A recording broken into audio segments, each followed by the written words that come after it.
आज हम हमारे यूट्यूब चैनल अमर लाइफ कंसल्टेंट में जैसे कि हम रोज़ाना नए नए गेस्ट बुलाते हैं अलग अलग क्षेत्रों के, तो आज हमारे मित्र हैं और जोधपुर शहर के सबसे सीनियर मोस्ट पीडियाट्रिक है शिशु रोग विशेषज्ञ डॉक्टर साहब अनिल अरोड़ा आए हुए हैं। डॉक्टर साहब नमस्कार। आपका नमस्कार जी, आप धन्यवाद, आपने अमूल्य समय निकाल करके हमारे लिए और समस्त समाज के लिए और विशेषकर बच्चों के लिए जो चीज़ें होती है उस वो आप ज़्यादा इसमें जानते हैं, तो कुछ हम इस तरह से बातचीत करेंगे जिससे सब लाभान्वित हो। तो मैं सबसे पहले आप अपना खुद का परिचय पूछूंगा। डॉक्टर साहब, आपने कब मेडिकल कॉलेज से निकले, आगे कहाँ कहाँ पे क्या किया आपने? अमर सिंह जी, मैंने अपना स्नातक कोर्स 1989 में पूरा किया था। अच्छा। 1979। और एमबीबीएस पूरा करने के तुरंत बाद मुझे लगा कि सिर्फ एमबीबीएस होना काफ़ी नहीं है। इसके लिए फिर मैंने स्नातकोत्तर कोर्स ज्वाइन किया। और चूंकि मेरा प्रतिशत अच्छा था, मैं मेरिट में ऊपर था, तो मेरे को शिशु रोग विशेषज्ञता हासिल करने के लिए उसमें पहला स्थान मिला।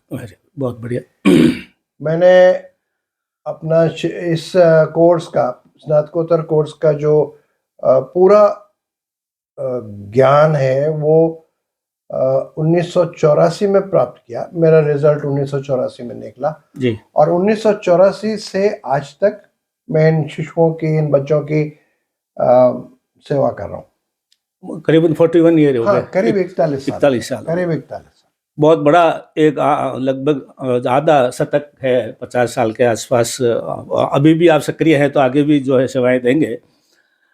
तो ये डॉक्टर साहब जो विशेषकर शिशु रोग विशेषज्ञ आप बने थे, तो उस टाइम और कोई फील्ड थे जिसमें इससे अच्छा माना जाता था? मतलब सबसे अच्छा कौन सा माना जाता है एमडी करने के लिए? एमडी करने के लिए उस समय सबसे अच्छा वास्तव में पीडियाट्रिक्स यानी शिशु रोग को ही माना जाता था। पर इसके अलावा हड्डियों के विशेषज्ञों की अच्छे से उस वक्त शुरुआत हुई, मांग थी। जी जी जी।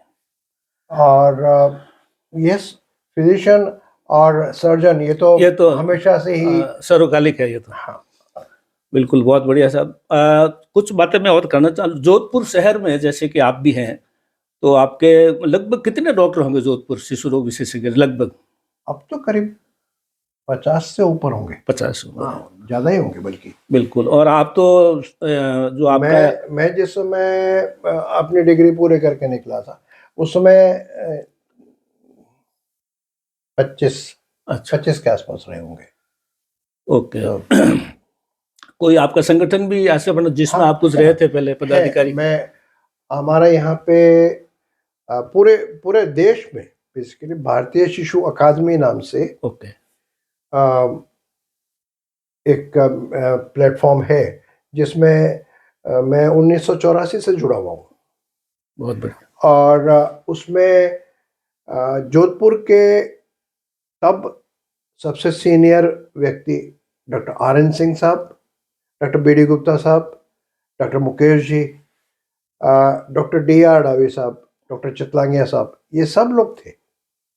मेरे को जो शिशु रोग विशेषज्ञता का ज्ञान हासिल हुआ वो इन्हीं गुरुओं से प्राप्त हुआ। बिल्कुल। इसके साथ मैं नहीं भूलूंगा, हमारे एक गुरु थी डॉक्टर S.P. चौधरी, जो बाद में यहाँ से उनका स्थानांतरण हो गया था और वो जयपुर चली गई थी। इन गुरुओं के सानिध्य में मैंने जो कुछ भी सीखा अपने जीवन में उसको उतारने की कोशिश की। और सबसे बड़ी बात ये थी कि उस समय हमको ये सिखाया जाता था कि सर्वोपरि है उस बच्चे का स्वस्थ होना, जो आज भी है। वो तो आज भी सर्वोपरि वही है कि बच्चा स्वस्थ रहना चाहिए। बिल्कुल, मोटो जीवन का यही है। एक सवाल और पूछना चाहूँगा डॉक्टर साहब कि फैमिली आज से 50 साल पहले जो परिवार होते थे, कुटुंब सिस्टम होता था, बड़े परिवार होते थे।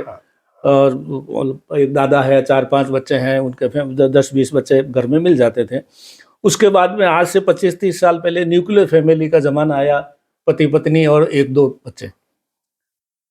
और अभी एक बच्चा सिस्क कल्चर जिसको बोलते हैं, सिंगल इनकम सिंगल किड, उसके बाद में डबल इनकम सिंगल किड है। कुल मिला के आज की तारीख में जो है, जो जॉइंट फैमिली में 8-10 बच्चे होते थे बड़े परिवार में, तो आज की तारीख में एक एक बच्चा है मुश्किल से। तो इसमें क्या माता पिता अधिक जागरूक होते जा रहे हैं जॉइंट फैमिली की तुलना में? और आज की तारीख में पहले जैसे ग्रामीण क्षेत्र में बहुत बाद में बच्चा ज़्यादा बीमार होता था जब लेके जाते थे, तो आज की तारीख में तुरंत। इसमें मैं आपको एक ही बात कहूँगा, पहले हम लोग बहुत भाग्यशाली थे कि हमारे बुजुर्ग हम लोगों के साथ थे। बिल्कुल, बहुत बढ़िया बात। और संयुक्त परिवार में बच्चे का पैदा होना, उसका बड़ा होना एक पर्व होता था। बिल्कुल।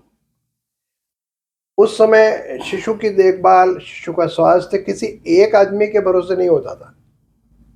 अब स्थितियां बदल गई हैं, परिवार टूट रहे हैं से मेरा मतलब जॉइंट फैमिली से न्यूक्लियर फैमिली होते जा रहे हैं। अब माता पिता ज़्यादा जिम्मेदार होने चाहिए, हैं भी, पर उनको एक बात मैं ज़रूर कहना चाहूँगा कि उनके साथ में सबसे बड़ी बात ये होती है कि वो बच्चे के साथ पूरी तरह से इमोशनली अटैच होते हैं। अब या पहले? अब ज़्यादा। लेकिन जो हस्बैंड वाइफ दोनों जो नौकरियां करते हैं, बच्चे को क्रैच में कहीं डालते हैं, शिशु गृह होते हैं छोटे मोटे, उसमें आजकल थोड़ा सा, हालांकि माओं को तकलीफ होती है कि भाई कि मेरा बच्चा दिन भर अकेला है, उसको ये दूध पानी ये जो है, तो ये भी एक उस बच्चे की मेंटलिटी पे फर्क पड़ता होगा जो बच्चा क्रैच। बिल्कुल फर्क पड़ता है। बेसिकली सबसे महत्वपूर्ण व्यक्ति बच्चे की जिंदगी में उसकी माँ। बिल्कुल, उसकी माँ से बड़ा इस दुनिया में दूसरा कोई नहीं है। बिल्कुल ठीक बात। इस मामले में तो मैं ये कहूँगा कि बाप का नंबर भी बाद में आता है। बहुत बढ़िया बात है, बिल्कुल ठीक बात है। माँ से बड़ा, और ये हम कहते भी हैं। हाँ, कहते, वो तो सब समाज में बिल्कुल ही। हम शिशु रोग विशेषज्ञ इस बात को अच्छे से जानते हैं कि माँ का होना क्या महत्व रखता है बच्चे के। बिल्कुल। बच्चा जिस तरह से संपूर्ण रूप से अपनी माँ पर आश्रित होता है, वो चीज बड़ा होकर के वो नहीं भूलता, और उससे अटैचमेंट होना सबसे इम्पोर्टेंट बात है किसी भी आदमी की जिंदगी में। जी बिल्कुल, बहुत बढ़िया बात है।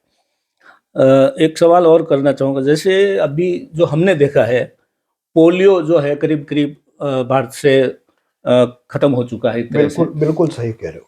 तो ऐसा कोई पहले भी टीकाकरण था बच्चों के लिए, कोई जो एक बड़ा रोग खत्म हुआ हो, ऐसा कुछ याद में आ रहा है, या कोई आपके पढ़ाई में आता हुआ? आपको ध्यान होगा, एक समय था जब भारत में चेचक के बहुत सारे मरीज होते थे।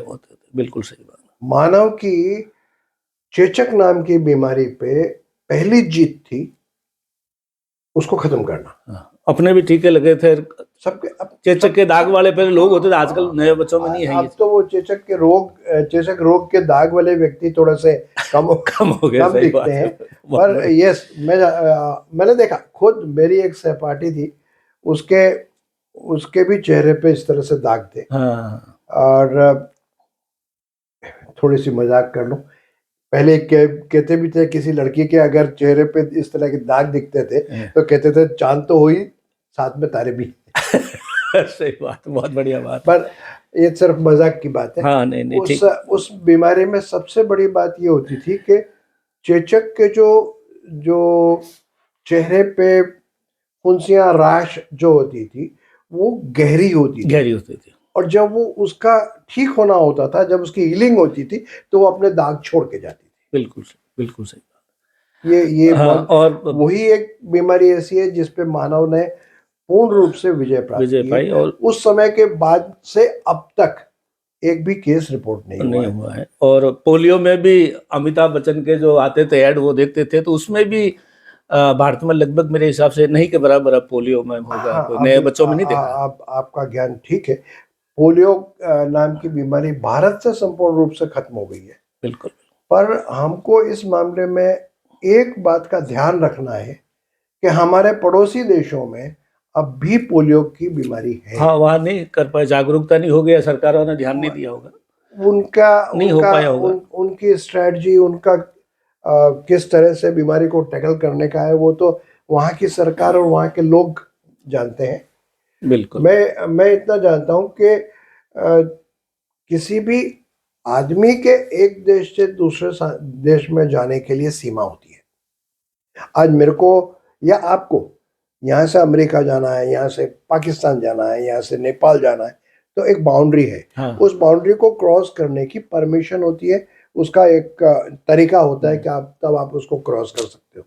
लेकिन बीमारियों के लिए बीमारी कीटाणुओं के लिए ये बात लागू नहीं नहीं होती। होता। बहुत बढ़िया बात। इसीलिए हम लोगों को अभी पूरी तरह से इस तरफ कि हम पोलियो से मुक्त हो गए हैं, इससे फ्री होने की, इससे खुश होने की बहुत ज़्यादा जरूरी नहीं। हाँ, तो हमको पूरी सावधानी अब भी रखनी है। चाहिए। सरकार अभी भी अपनी तरफ से साल में मेरे ख्याल 2 या 3 बार पोलियो रविवार ऑर्गेनाइज करती है और उसका पूरा पालन भी करते हैं लोग, स्टाफ भी करता है, लोग भी जागरूक होते जा रहे हैं। बिल्कुल। यहाँ तक कि पोलियो के जो रविवार तय होता है उसके बाद भी 2-3 दिन तक स्टाफ आते हैं, स्टाफ के लोग घर घर जा करके उस चीज के बारे में पूछताछ करते हैं कि वहाँ कोई छोटा बच्चा है या नहीं है। यहाँ मैं एक बात और कहना चाहूँगा अमर सिंह जी कि ये प्रॉब्लम, ये दिक्कत 5 साल से छोटे बच्चों में ज़्यादा होती है। अच्छा। इसलिए बेसिकली 5 साल तक के सभी बच्चों को हमको पोलियो की दवा तब तक पिलानी है जब तक कि पूरे विश्व से पोलियो की बीमारी खत्म नहीं होती। बहुत बढ़िया। एक सवाल और है जो अभी, जैसे अभी सर्दी का मौसम है तो विशेषकर बच्चों में मौसमी बीमारियां जो होती है, तो जैसे अभी इसमें अभी निमोनिया है, खांसी है, जुकाम है, ये होता जा रहा है। तो वैसे तो बीमार होने के बाद में आते ही हैं, लेकिन थोड़ा इसमें कुछ सुझाव कुछ देना चाहेंगे बच्चों का कैसे ध्यान रखना है? जो यहाँ मैं आपसे एक बात ज़रूर साफ करना चाहूँगा कि जो हम लोग कहते हैं सर्दी हो गई, सर्दी लग गई, उस सर्दी का लगना, सर्दी का होना, इन दोनों में थोड़ा सा अंतर मैं बताना चाहूँगा। बेसिकली जब बुखार होता है तो मैंने देखा है सब माताएं और घर वाले बच्चों को अच्छे से ढक के, और पर वो एक बात नहीं सोच पाते कि बीमार होना एक अलग चीज है और सर्दी का मौसम होना एक अलग चीज है। ये अलग बात है कि इस तरह के रोग, इस तरह का जो लक्षण है, जो बीमारी है, वो सर्दी के मौसम में या बदलते हुए मौसम में ज्यादा होती है। बिल्कुल। पर ऐसा नहीं है कि ये सिर्फ सर्दी में होती है। नहीं, वो मतलब अलग अलग मौसम बीमारी होती है, जैसे हाँ, कई मौसम की वजह से होती है। ज्यादातर रूप से ये बीमारियां वायरल होती हैं, विषाणुओं से होती हैं। और विषाणुओं के ऊपर अभी तक कोई बहुत ज्यादा दवाइयां उपलब्ध नहीं है। इसका एक मात्र जो उपाय है वो है टीकाकरण। वो भी, उसकी भी गाइडलाइंस है, उनके भी अपनी तरफ से सरकार और हम लोगों की जो अकादमी है वो दिशा निर्देश जारी करती हैं, उसके हिसाब से वो टीकाकरण करना होता है। बिल्कुल। इसके अलावा एक बार अगर बच्चे को ये बीमारी हो गई तो उसके साथ फिर सावधानियां रखनी है, वो ज़्यादा इम्पोर्टेंट है। और टाइम पे बराबर दवा देना, समय पे डॉक्टर को दिखाना, ये इम्पोर्टेंट बात होती है। बहुत बढ़िया बात, बिल्कुल। एक सवाल और है साहब कि आजकल जो बच्चे हैं फास्ट फूड खाते हैं, ये है वो है, या पहले ठंडे की बोतल आ रही है, आजकल जो मार्केटिंग है उन लोगों की जो इस तरह की चीज़ें बनाते हैं, छोटी छोटी बोतलें बच्चों के लिए निकाल दिया, ये है। और ये जो फास्ट फूड है, रेडी टू ईट वाला है, या खान पान में बहुत ज़्यादा आजकल बच्चे बाजार की चीज़ें लेना खाना बहुत पसंद करते हैं, ये भी एक दिक्कत है, थोड़ा सा समस्या है। एक अच्छा सवाल है आपका। मैं इस बारे में आपको एक बात बताऊं, एक समय था जब हम लोग बच्चों को घर का खाना और घर की चीज़ें बना करके खुद खिलाना ज़्यादा अच्छा मानते थे, करते थे। करते थे बिल्कुल। अब रेडीमेड चीज़ें इतनी उपलब्ध हो गई हैं, आजकल मुझे तो बराबर ध्यान भी नहीं होगा, पता नहीं कितनी तरह की टॉफ़ीज़, बहुत कितनी तरह की चॉकलेट्स, कितने तरह के बिस्किट्स, पेस्ट्रीज़ हैं बच्चों के लिए। और उसके अलावा पिज़्ज़ा और ये नूडल्स और पता नहीं क्या-क्या।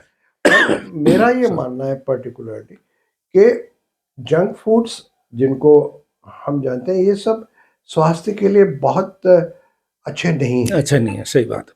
इनको कंट्रोल करना इम्पोर्टेंट है और ये अम, हर माँ-बाप की व्यक्तिगत ज़िम्मेदारी होती है कि वो अपने बच्चों को इसके बारे में थोड़ा-सा समझाएँ, उन्हें उससे दूर रखें। बिल्कुल। एक अंतिम सवाल है साहब, आजकल स्कूलों के बाहर लोग नशा-पता बेचने वाले इस तरह की चीज़ें बेचते हैं, तो क्या शिशु रोग विशेषज्ञ के हिसाब से मतलब शिशु कब तक माना जाता है? किस किस उम्र तक आप शिशु मानते हैं?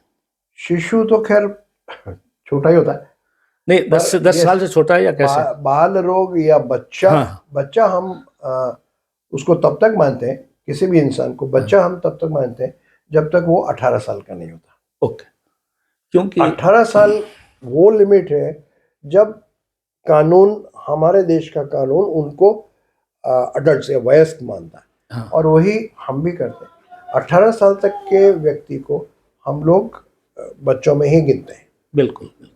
क्योंकि आजकल आप देखो स्कूलों के पास में पान की दुकानों पर सिगरेटों के अंदर नशे की विशेषकर जो है इतना ज़्यादा हो गया है कि बच्चा एक बच्चा होता है तो बड़े कुछ ऐसे केस आपने हैंडल किए हैं कभी?